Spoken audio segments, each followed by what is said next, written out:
The invitation sat on the vanity, like a death sentence, embossed in gold but heavy with dread.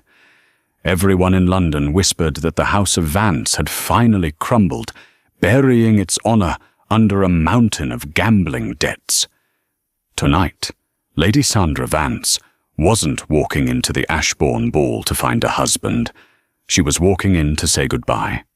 She had a stagecoach ticket hidden beneath her mattress and a plan to vanish into the fog by morning. She thought she had nothing left to lose. She was wrong. Because the moment the most dangerous man in England walked across that ballroom floor, her plan didn't just fail, it shattered. This is the story of how one dance changed history. Rain lashed against the grime-streaked windows of the townhouse on Wimpole Street, the sound echoing through the empty halls like the rattle of bones. Inside, Lady Sandra Vance stood before a tarnished mirror, fastening the pearl buttons of her gloves. They were old gloves, mended carefully at the seams by her own hand, so the ton wouldn't see the fraying threads. That was the Vance legacy, now fraying threads held together by pride and lies. "Are you certain about this, Sandra?" The voice came from the doorway. It was her father Silas, the Earl of Vance. Once a man of imposing stature, he now looked shrunken, his skin grey and smelling faintly of cheap brandy. He leaned against the doorframe, unable to meet her eyes. "Reginald Thorne sent another letter today. He is willing to overlook the mortgage on the estate if I marry him." Sandra finished her voice, cold and steady. She didn't turn around. She couldn't bear to look at the man who had gambled away her mother's dowry, their lands, and finally her future. "I would rather starve in a gutter, father. Lord Thorne is a monster. He has buried 2 wives already, and the bruises on the last one were the talk of the season before she conveniently fell down the stairs." Silas flinched. "We have no options left, girl. The creditors will be at the door by noon tomorrow. If you don't secure a match tonight, or accept Thorne—" "I have a plan," Sandra lied. She didn't have a plan to save them. She had a plan to save herself. Beneath the floorboards of her room, wrapped in oilcloth, was £20 money she had secretly saved by selling her late mother's jewellery piece by piece to a pawnbroker in Cheapside. It was enough to get her to a cousin in the Scottish Highlands who ran a small school. Sandra would change her name, cut her hair and teach arithmetic until she died of old age. Tonight's ball at the Duke of Ashbourne's residence was merely a distraction. It was the last event of the season. If she attended, everyone would assume the Vances were still somewhat solvent. It would buy her 12 hours of confusion, just enough time to board the dawn mail coach before Thorne realized his prize bird had flown the coop. "I am going to the ball, father," Sandra said, turning finally. She wore a gown of midnight blue silk, restyled from 3 seasons ago, the velvet trim hiding the worn hem. Against her pale skin and dark mahogany hair, she looked striking, though she felt like a ghost. "I will make an appearance. I will hold my head high. And then we shall see." She walked past him, the scent of lavender water trailing behind her. She didn't hug him. She feared if she showed him any affection, her resolve would break, and she would agree to marry the beast just to keep a roof over this broken man's head. The carriage ride to the Ashbourne estate was a torture of rattling wheels and cold draughts. When she arrived, the mansion was ablaze with light. Hundreds of candles flickered in the crystal chandeliers, casting a golden glow over the cream of British society. Music drifted out into the courtyard, a lively waltz that felt mocking to Sandra's ears. She took a deep breath, the cold London air filling her lungs. This is it, she told herself. 1 hour. Walk the room, smile, deflect the insults, and then leave forever. She handed her wrap to the footman and ascended the grand staircase. The moment the majordomo announced, Lady Sandra Vance. The chatter in the room didn't stop, but it shifted. The tone changed from polite conversation to the sharp hissing whisper of scandal. Heads turned. Fans snapped open to hide judging mouths. Sandra could hear snippets as she descended. Father owes £10,000. Shameless to show her face, waiting for Thorne to collect his property. Sandra kept her chin parallel to the floor, her eyes fixed on a point above the crowd. She moved with the grace of a queen walking to the guillotine. She made her way to the edge of the ballroom, hoping to hide in the shadows of a potted palm until she could make a polite exit. But shadows, she soon learned, were where the predators hunted. Lady Sandra. The voice was like oil slicking over gravel. Sandra's stomach turned. She didn't need to look to know who it was, but she forced herself to turn politely. Lord Reginald Thorne stood there blocking her path. He was a thick-set man in his 50s, with a face flushed from too much port, and eyes that undressed her with repulsive familiarity. He wore a ruby ring on his pinky finger, a ring Sandra knew he had bought with money won from her father. "Lord Thorne," she said, her voice tight. "I did not expect to see you here." "Come now, my dear," Thorne sneered, stepping closer, invading her personal space. The smell of tobacco and stale sweat clung to him. "You knew I would be here. I've come to collect my answer. The foreclosure notices are drafted. They go out tomorrow, unless, of course, you and I announce our happy news tonight." "My answer remains the same," Sandra hissed, looking around desperately. People were watching, enjoying the show. No one stepped in. The Vances were social pariahs. No gentleman would risk his reputation to defend the daughter of a bankrupt gambler. "I will not marry you." Thorne's smile vanished. His hand shot out, gripping her wrist. It wasn't a lover's touch. It was a jailer's shackle. "You little fool. You think you have a choice. You think you're too good for me. You're a pauper, Sandra. You're damaged goods. I'm the only one willing to take you on." He squeezed harder. Sandra gasped, pain shooting up her arm. "Let go of me." "Not until you smile and take my arm for the next set," Thorne growled, leaning in his wet lips dangerously close to her ear. "Or I will cause a scene right here that will see your father in debtor's prison by midnight." Sandra's heart hammered against her ribs. She was trapped. If she struggled, it was a scandal. If she submitted, it was a life sentence. Tears pricked the corners of her eyes, tears of rage, not weakness. "I said," a deep, resonant voice cut through the tension like a saber. "Let the lady go." The music seemed to falter. The conversations nearby died instantly. Thorne froze his grip on Sandra's wrist, loosening just a fraction, not out of willingness, but out of shock. Sandra looked up. Standing 3 feet away was a man she had never seen before, yet she knew instantly who he must be. He was tall, dominating the space with broad shoulders, encased in impeccable black tailoring. His waistcoat was silver devoid of the gaudy embroidery many fops wore. But it was his face that arrested her. He was strikingly handsome, with sharp, aristocratic cheekbones and hair the color of midnight swept back from a high forehead. But his eyes, they were a piercing, icy blue cold enough to freeze the blood in a man's veins. "And who might you be to interfere in private matters?" Thorne blustered, though his voice lacked its usual arrogance. He released Sandra's wrist and she stumbled back, rubbing the red marks forming on her skin. The stranger didn't look at Sandra. His gaze was fixed on Thorne with predatory intensity. "I am Julian Sterling." A collective gasp went through the onlookers. Even Thorne paled. Julian Sterling, the Duke of Ravenwood. He was a legend, and not entirely a pleasant one. He controlled shipping lines from Liverpool to Bombay. He was wealthier than the king, and twice as reclusive.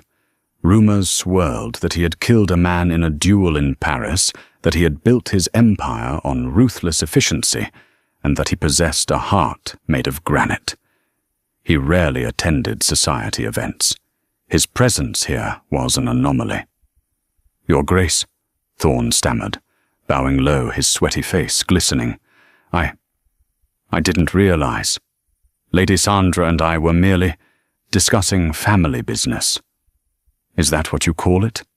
Julian's voice was smooth, low, and terrifyingly calm. He took a slow step forward. From where I stood, it looked remarkably like assault. "No, never." Thorne waved his hands frantically. "We are practically betrothed. Ask her." Julian finally turned his eyes to Sandra. For a moment, the world narrowed down to just the two of them. Sandra expected to see pity or disdain in those ice-blue eyes. Instead, she saw something else. Curiosity, calculation, a strange, flickering recognition. "Is this true, my lady?" Julian asked. "Are you betrothed to this man?" Sandra's throat was dry. This was her chance. "No," she whispered, her voice trembling. Then louder, finding her courage. "No, I am not, and I never will be." Thorne's face turned purple. "She is a liar. Her father owes me." "I do not care about her father." Julian interrupted his voice, dropping an octave deadly serious. "And I do not care about your ledgers, Thorne. What I care about is that you are boring me, and you are offending the lady." Julian extended his gloved hand toward Sandra. It was a gesture of salvation, clear and undeniable. "Lady Sandra," Julian said, and the way he said her name made a shiver race down her spine. "I believe they are playing a waltz. Would you do me the extraordinary honor?" The room went silent. A Duke of the Blood Royal asking the bankrupt, disgraced Sandra Vance to dance. It was unheard of. It was social suicide for him and a miracle for her. Thorne looked like he was about to explode, but he was powerless. One word from Ravenwood could bankrupt Thorne's own estates. He stepped back, seething his eyes, promising retribution. Sandra hesitated for only a heartbeat. She looked at the exit, then at the Duke's outstretched hand. She was leaving tomorrow anyway. Why not dance with the devil before she fled? She placed her hand in his. His grip was firm, warm, and shockingly large. "The honor is mine, Your Grace." He led her to the center of the floor. The crowd parted like the Red Sea. As the orchestra struck up the melody, Julian pulled her into his frame. He didn't dance like the foppish boys of the ton. He moved with powerful, controlled grace. For the first minute, they didn't speak. Sandra was too overwhelmed by the scent of him, sandalwood rain and expensive tobacco. "You are shaking," Julian noted quietly, his blue eyes scanning her face. "I am angry," Sandra corrected, lifting her chin, "and perhaps a little terrified. Do you know what you have just done?" "Your Grace, you have associated yourself with the biggest scandal in London." "I have survived worse than the whispers of bored aristocrats," Julian said dismissively. He spun her expertly, the blue silk of her dress flaring out. "Besides, I despise bullies, and Lord Thorne is a bully of the worst sort. He holds my father's debts." Sandra admitted the shame burning her cheeks. "He owns us." "Does he?" Julian murmured. His hand on her waist tightened slightly. "Debt is a curious thing, Lady Sandra. It can be transferred. Bought. Sold." Sandra frowned, looking up at him. "What does that mean?" "It means," Julian said, leaning closer, his lips inches from her ear, "that you should not be so quick to run away to Scotland." Sandra missed a step. She stumbled, and he caught her instantly, holding her upright. She stared at him in horror. How do you know about that? I told no one." "I know a great many things, Sandra," he said. He didn't use her title. I know that you pawned a sapphire necklace on Tuesday. I know you booked a seat on the mail coach under the name Miss Miller. And I know that you are far too intelligent to throw your life away hiding in a sheep pasture." The music swelled to a crescendo. Sandra felt exposed, naked, before this stranger who knew her darkest secrets. "Who are you?" she whispered. "Why are you watching me?" The music stopped. They were standing in the center of the room, breathless. Julian didn't release her hand. Instead, he raised it slowly to his lips. He didn't kiss the air above her knuckles, as was proper. He pressed his warm mouth firmly against the back of her gloved hand, his eyes locked on hers. The intimacy of it sent a shock wave through the ballroom. "I'm the man who is going to change your destiny," he said softly. "Meet me in the library in 10 minutes. Do not make me come find you." He released her, bowed curtly, and strode off the floor, leaving Sandra standing alone in the center of the ballroom, her heart pounding so hard she thought it might bruise her ribs. She looked at her hand where his lips had touched. Thorne was watching from the sidelines, looking murderous. Her father was by the punch bowl, looking confused. She had to run. She had to leave now. But her feet turned toward the library. The library of Ashbourne House was a cavern of mahogany and leather smelling of old paper and beeswax. A fire crackled in the hearth, but it did little to warm the chill in Sandra's bones as she slipped through the heavy oak doors. Julian Sterling was standing by the fireplace, one arm resting on the mantel, staring into the flames. He held a crystal tumbler of amber liquid. He didn't turn when she entered. "You came," he said. "You left me little choice," Sandra replied, closing the door and ensuring the latch clicked. "You seem to know everything about me, Your Grace, while I know nothing of you save for the terrifying rumors." Julian turned, a ghost of a smile playing on his lips. "Terrifying, I hope I haven't disappointed you." He gestured to a velvet armchair. "Please sit." Sandra remained standing. "I prefer to stand." "What do you want, Your Grace? Why did you help me? And why do you know about my ticket to Scotland?" Julian took a sip of his drink and set it down. His demeanor shifted. The charm of the ballroom evaporated, replaced by the sharp, ruthless edge of a businessman. "I have been watching the Vance estate for 6 months, he stated calmly. "I know your father's debts amount to £40,000. I know Thorne intends to seize the property and force you into marriage to legitimize his claim on the land. He wants the Vance title for his grandsons. You are merely the vessel." Sandra flinched at the brutality of the truth. "I am aware of my value, or lack thereof, which is why I am leaving." "And leaving your father to rot in Fleet Prison?" Julian asked. "He made his choices," Sandra said, though her voice wavered. "Perhaps. But Thorne will not stop with your father. He will hunt you down. A contract of debt is a powerful thing in English law." Julian walked around the desk and picked up a piece of paper. "However, Thorne is a man of vices. He plays deep and he borrows from dangerous men." Julian held up the paper. "I bought your father's debt this morning, Sandra." Sandra felt the floor sway beneath her. "What? I own the mortgages. I own the markers. I own the debts." Julian dropped the paper back onto the desk. "Reginald Thorne has no hold over you anymore. I do." Sandra stared at him, horror washing over her relief. She had traded a monster for a titan. "Why, what do you want from me? I have no money to pay you back."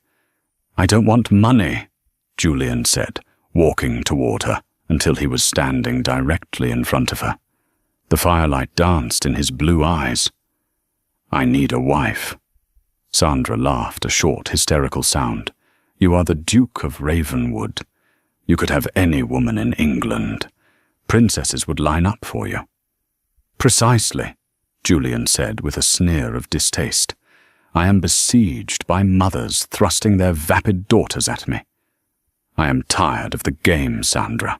I require a duchess to manage my households, to host my events, and to keep society off my back, so I can focus on my work in Parliament and my shipping interests. I need a woman of breeding intelligence and desperation." "You want a business arrangement?" Sandra whispered. "I want a partnership," he corrected. "I will clear your father's name. I will restore the Vance fortune. You will live in luxury. You will never have to worry about a bill or a man like Thorne again. And in return, you marry me. You run my house.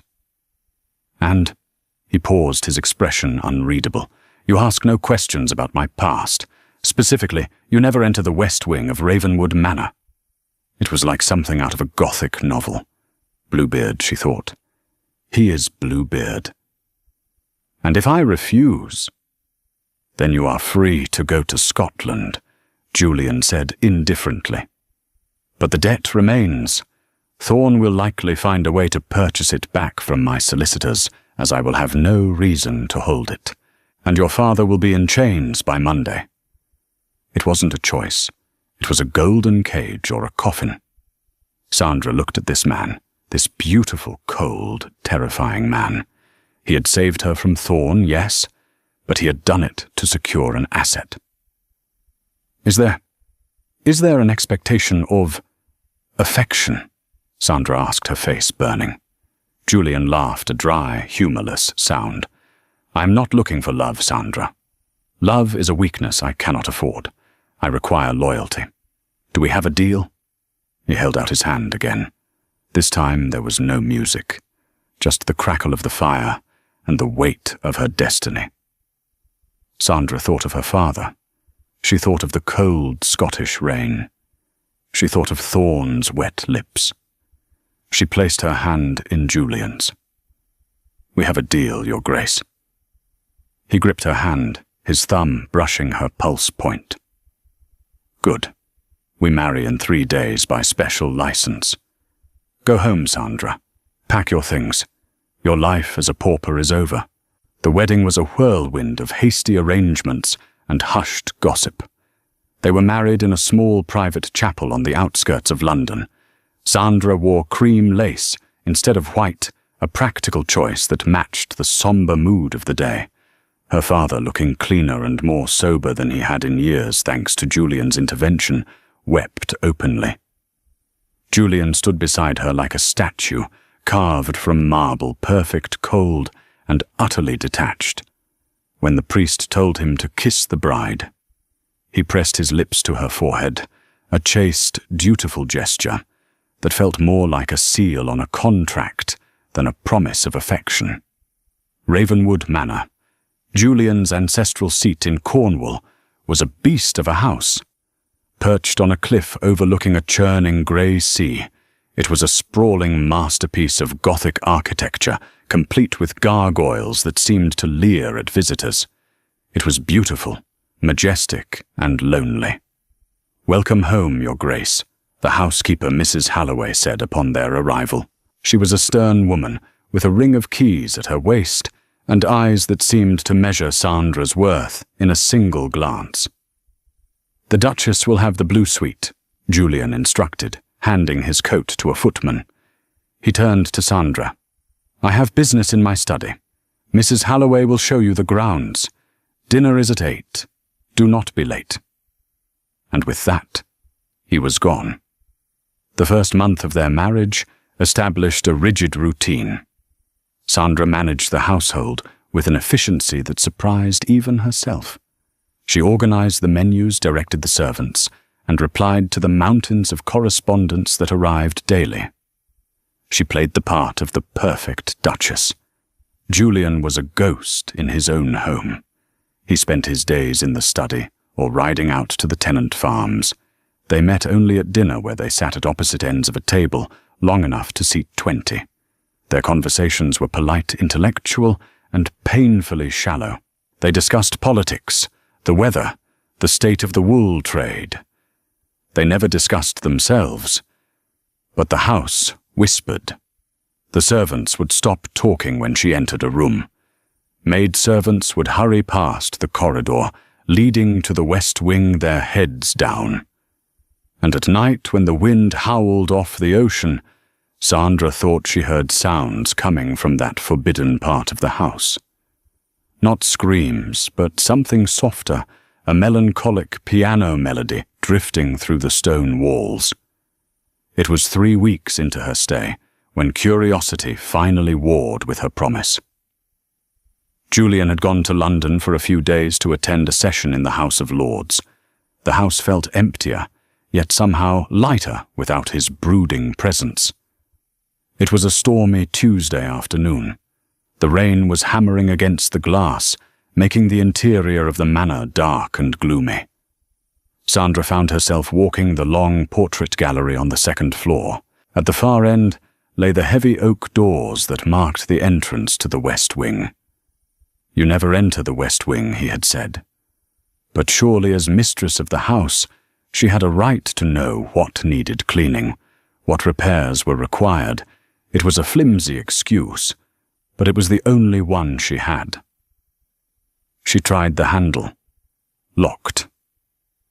She remembered the ring of keys Mrs. Halloway carried. She knew the housekeeper kept a spare set in the pantry office. It took Sandra 20 minutes to retrieve them, while Mrs. Halloway was distracted with the linen inventory. Heart pounding, Sandra returned to the doors. The key turned with a heavy clunk. The air inside the west wing was stale, smelling of dust and dried lavender. Sheets covered the furniture, making the chairs and tables look like crouching ghosts. It was silent. Sandra walked down the corridor, her footsteps muffled by the thick, dusty carpet. Why was this forbidden? It was just unused rooms. Then she heard it. The piano. It was faint, coming from a room at the very end of the hall. Sandra froze. Julian was in London. Who was playing? She crept closer. The music was sad, a haunting melody, in a minor key that tugged at her heart. She reached the door, which was slightly ajar. She pushed it open. The room was a nursery. It was untouched by dust. A rocking horse stood in the corner. Shelves were lined with toy soldiers and porcelain dolls, and sitting at a small upright piano in the corner was not a ghost, but a woman. She was elderly, her hair white and wild, wearing a dressing gown that looked expensive but old. She stopped playing when the door creaked. She turned her eyes wide and unfocused. "Is that you, Julian?" the woman whispered. Her voice was cracked. "Did you bring my boy back?" Sandra stepped into the room, confusion swirling in her mind. No, I am Sandra." The woman tilted her head. "Sandra, Julian didn't say he brought a girl. He only brings the doctors. The bad doctors." "Who are you?" Sandra asked, gently stepping closer. "I am the Duchess," the woman said, drawing herself up with a fragile sort of dignity. "I am Lady Catherine." Sandra's breath hitched. Lady Catherine Sterling, Julian's mother. The story told to society was that the Dowager Duchess had died in a carriage accident in France 10 years ago. Julian had held a funeral. There was a grave in the family crypt. "He keeps me safe," the woman muttered, turning back to the keys. "The world is too loud. He keeps the world away.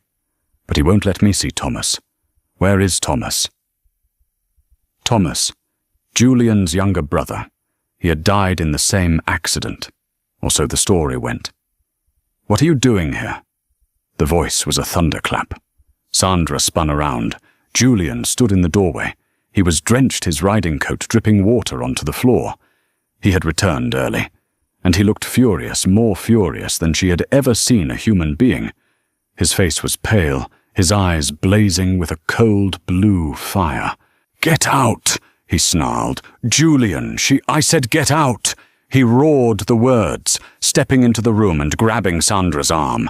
His grip was bruising.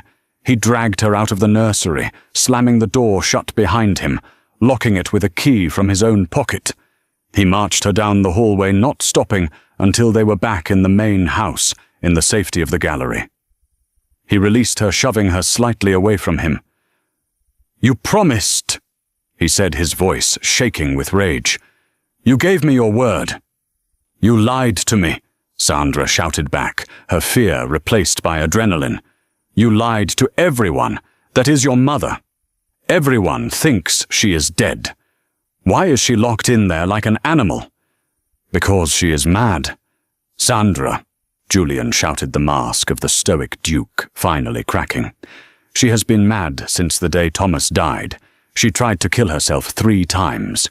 She wanders into the village screaming for a dead child. The asylums. Do you know what they do to women like her in Bedlam? They chain them to walls. They beat them. I couldn't let them take her." He ran a hand through his wet hair, pacing the corridor. "So I hid her. I declared her dead to protect her dignity, and to keep her safe here where she is cared for by nurses I pay triple wages to keep silent." Sandra stared at him. The monster she thought she knew was dissolving. He wasn't Bluebeard hiding corpses.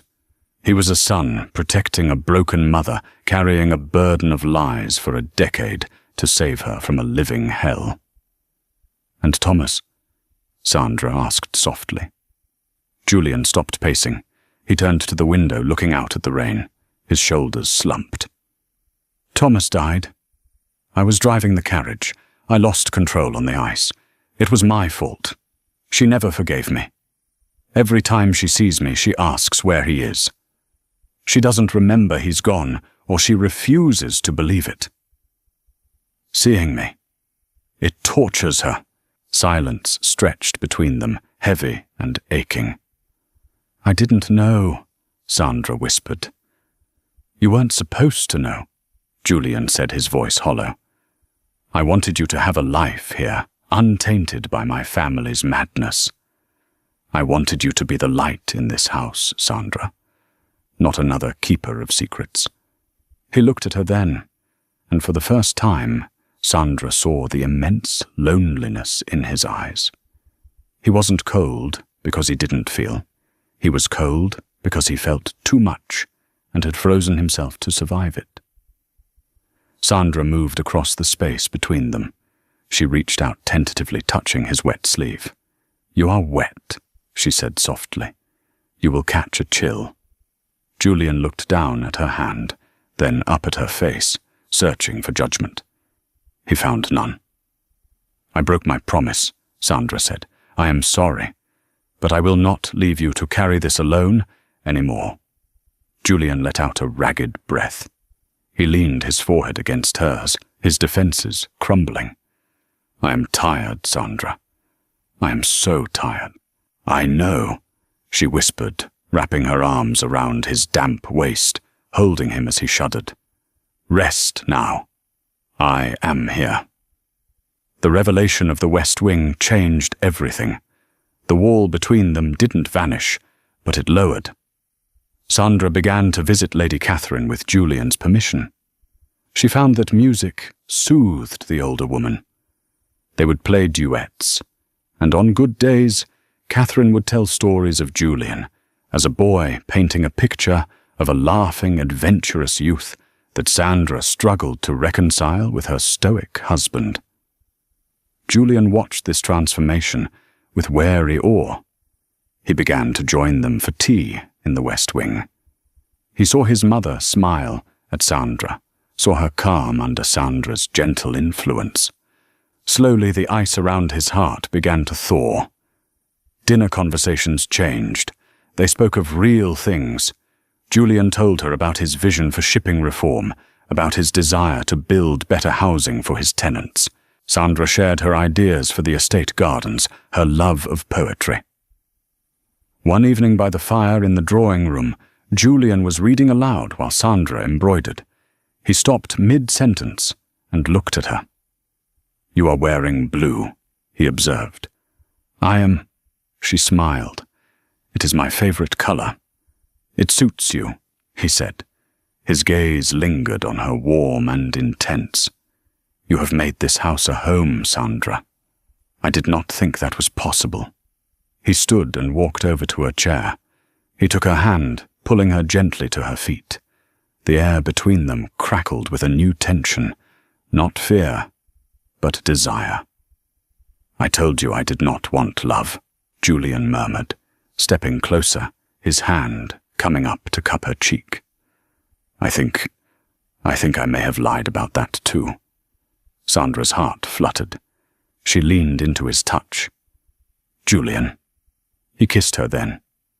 It wasn't like the chaste peck at the altar. It was hungry, desperate, and filled with a longing that had been suppressed for years. Sandra responded instantly, her hands tangling in his hair. For the first time, she felt truly married. She felt cherished. But happiness in a drama is rarely left undisturbed. 2 days later, a carriage arrived at Ravenwood. Sandra was in the garden when she heard the wheels on the gravel. She expected a delivery. Instead, she saw a figure step out that made her blood run cold. Lord Reginald Thorne. He looked older, more haggard, but his eyes were as malicious as ever. He was accompanied by 2 men who looked like solicitors. Sandra marched to the front steps, her trowel still in hand. You're not welcome here. Thorne smirked, adjusting his cuffs. Duchess, you look well. Country air suits you. Get off my land, Sandra commanded, her voice shaking with rage. I'm afraid I have business with the Duke, Thorne said smoothly. Is he in? He is inspecting the mines. He will throw you out himself when he returns. I think not, Thorne said, pulling a folded document from his coat. You see, my dear, I have been doing some digging. Julian Sterling is a powerful man, but he has secrets, and secrets are expensive. Julian rode into the courtyard at that moment, his horse kicking up dust. He saw Thorne and dismounted in a fluid motion, tossing the reins to a stable boy. He strode toward them, his face a mask of fury. I told you if I ever saw you again, I would kill you, Julian said calmly. You could, Thorne agreed. But then who would keep your secret, your grace? Or should I say, Mr. Sterling? Julian froze. Thorne laughed, waving the document. I found the birth records, Julian, or rather, the lack of them. The late Duke, your father, was a man of many travels. He married a Spanish dancer in Seville a year before he married Lady Catherine. He never annulled the first marriage, which means his marriage to your mother was bigamy, which means you, Julian, are a bastard. You aren't the Duke. You aren't the heir. You are nothing. Sandra gasped, looking at Julian. She expected him to deny it. But Julian didn't speak. His face went grey. If this gets out, Thorne gloated, you lose everything. The title, the lands, the money. It all goes to the next male heir, your distant cousin, a drunkard in York who I have already befriended. Unless what? Julian ground out. Unless you sign over the deed to the Vance estate back to me. Thorne smiled. And you grant me £50,000, a small price to pay to remain a duke. Julian looked at Sandra. He looked at the house where his marred mother lay hidden.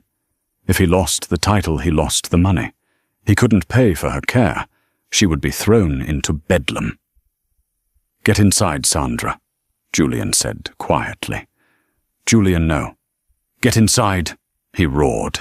Sandra fled into the hall, but she didn't go far. She hid behind the door, listening.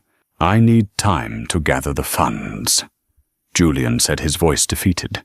You have 1 week, Thorne said. I'll be staying at the village inn. Don't try anything clever, Julian. I have copies of the proofs with my lawyer in London. If I die, the story goes to the Times. Thorne's laughter echoed as he climbed back into his carriage. Julian stood alone in the driveway, staring at the ground.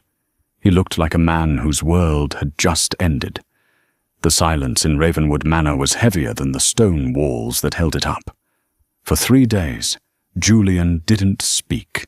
He moved like a condemned man, spending hours with his solicitors, liquidating assets, preparing to sell off unentailed lands to raise the £50,000 Thorne demanded. He had shut Sandra out completely. He had moved back into his own chambers, locking the door against her, believing that by distancing himself, he was preparing her for the inevitable ruin that would follow if the truth came out. But Sandra was not the same frightened girl who had stood in the Ashbourne ballroom. She was the Duchess of Ravenwood, and she had learned that monsters like Reginald Thorne didn't stop until they had devoured everything. On the 4th day, with rain lashing the windows, Sandra went to the one place Julian was avoiding, the West Wing. She found Lady Catherine sitting on the floor of the nursery, sorting through an old, battered wooden trunk. The older woman was humming a lullaby, clutching a bundle of faded letters tied with blue ribbon.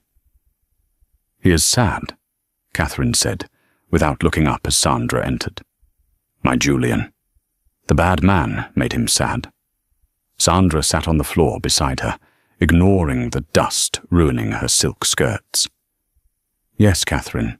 The bad man is trying to hurt him. He says Julian's father. He says the late Duke was married to someone else before you, a Spanish dancer." Catherine stopped humming, her hands stilled on the letters. A strange clarity came into her eyes, a fleeting moment where the fog of madness lifted. "Isabella," Catherine whispered. Sandra's heart skipped a beat. "You knew her. The Duke loved her," Catherine said softly, her voice trembling. "He met her in Seville. She was beautiful. Fire and passion. But she was fragile. Like a bird." Catherine looked at Sandra, her eyes wide. "He didn't hide her from me, Sandra. He told me. He wept for her on our wedding night. Thorne says they were still married when the Duke married you." Sandra pressed gently, taking Catherine's cold hand. "He says there was no divorce." Catherine laughed, a sound like dry leaves skittering on pavement. "Divorce, no. There is no divorce from death, child." Sandra froze. Death Thorne showed us a marriage certificate. He showed us dates. Thorne is a snake. Catherine spat, clutching the bundle of letters to her chest. "The Duke wrote to me. Before we were betrothed, he told me she was gone. The fever took her. The yellow fever. In Cadiz." "Do you have the letter?" Sandra asked, her voice breathless. "Catherine, this is important. Do you have the letter where he says she died?" Catherine looked confused again, the fog rolling back in. "I keep them safe. For Thomas. Thomas likes the stamps." She began to rock back and forth. "Safe. Safe in the box." Sandra looked at the trunk. It was filled with decades of correspondence. "May I look, Catherine, please? To save Julian." Catherine stared at her for a long moment. Then she nodded slowly. "Save my boy." Sandra began to dig. She read through invoices, love notes, mundane updates about crop yields. Hours passed. The candle burned low. Her eyes ached. She was about to give up, to accept that Thorne had won, when her fingers brushed against a thick parchment envelope, postmarked from Cadiz, Spain, dated November 1818. Her hands shaking, she unfolded the brittle paper. It was in the late Duke's handwriting, addressed to Catherine's father, asking for permission to court Catherine. "I am a man in mourning, having buried my dear Isabella but a week ago here in the foreign soil of Cadiz. The fever was swift. I returned to England, a widower seeking solace." November 1818. Sandra scrambled to her feet, her mind racing. Thorne's forged marriage certificate, or rather the certificate he claimed was valid during the Duke's second marriage, was dated, but he had claimed Isabella was alive until 1825. He had lied. He had counted on the fact that no one would have records from a Spanish consulate in the middle of a war-torn era. but he hadn't counted on a grieving man's confession to his future father-in-law. And there was something else. Tucked inside the envelope was a second paper, a death certificate officially stamped by the British consul in Cadiz. Thorne didn't just have weak evidence. He had no evidence. He was bluffing with a lie, hoping Julian's fear would do the rest. Sandra grabbed the papers. She kissed Catherine on the forehead. "You did it," she whispered. "You saved him." She didn't run to Julian. Not yet. He was too broken, too willing to surrender, to protect his mother. If she told him, he might still hesitate, fearing Thorne's influence. No.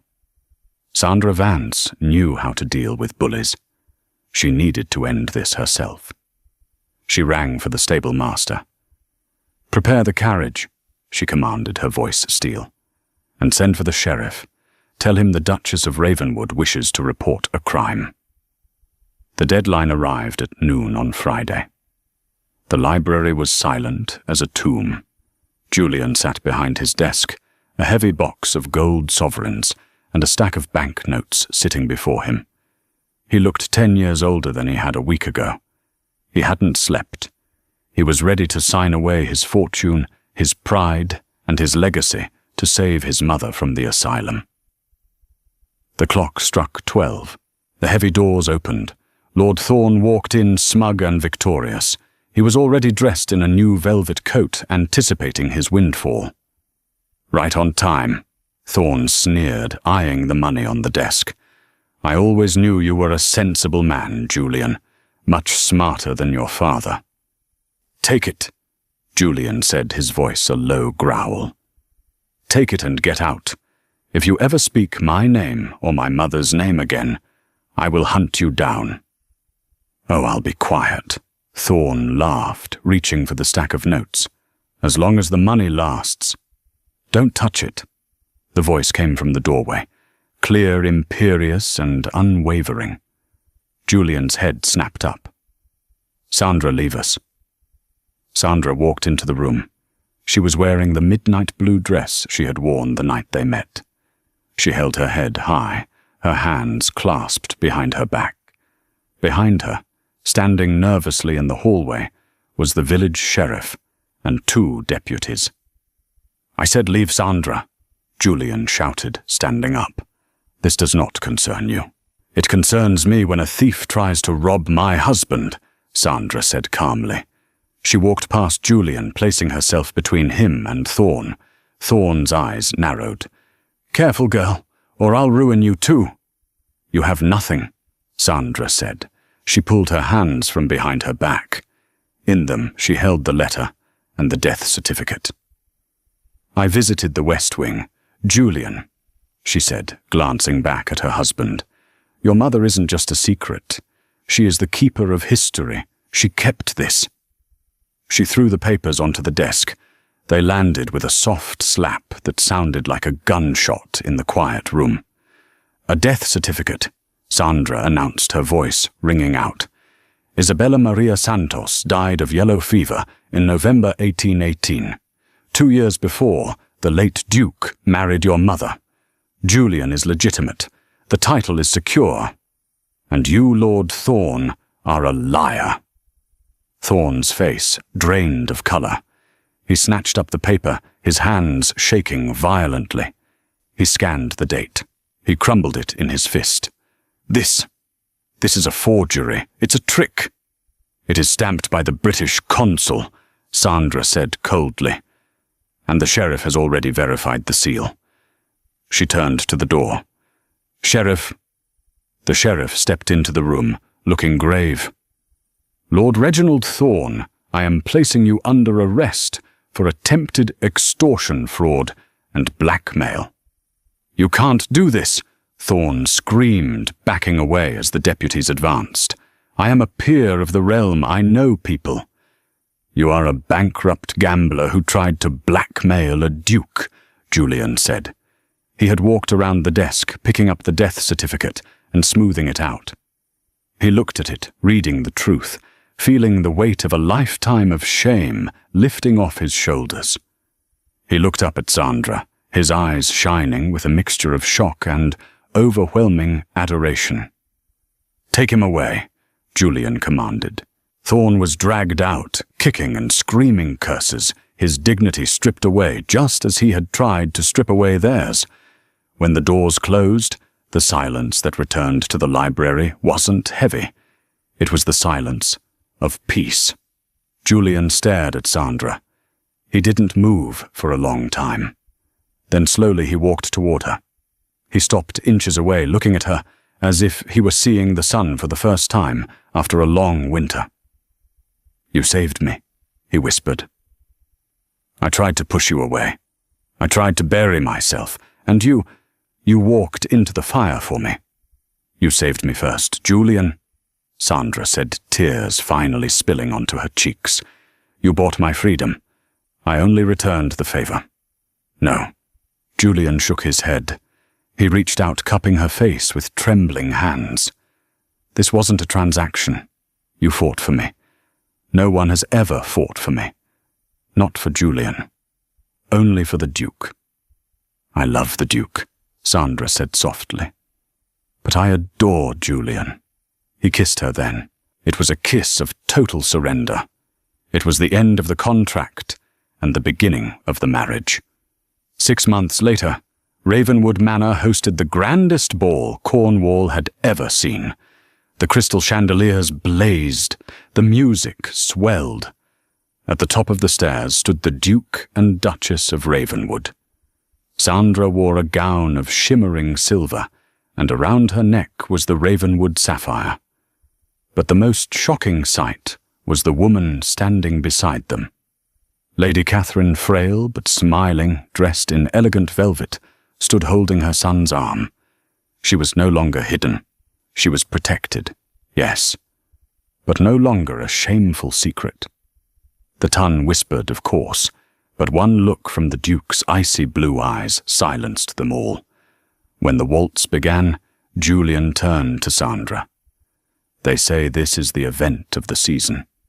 He murmured, his hand resting possessively on her waist. "Let them talk." Sandra smiled, looking up at the man who was her partner, her lover and her destiny. "I only care about one dance." "And which one is that?" "The one that lasts forever." Julian smiled, a true, brilliant smile that transformed his face. He swept her onto the floor, spinning her into the center of the room, spinning her into history. The invitation to the Ashbourne ball had been a death sentence, Sandra had thought. But as she whirled in the arms of the Duke, she realized it hadn't been an end at all. It had been the most beautiful beginning. What a journey Sandra went, from a desperate woman, ready to flee into the night, to a duchess who took down the most dangerous villain in London.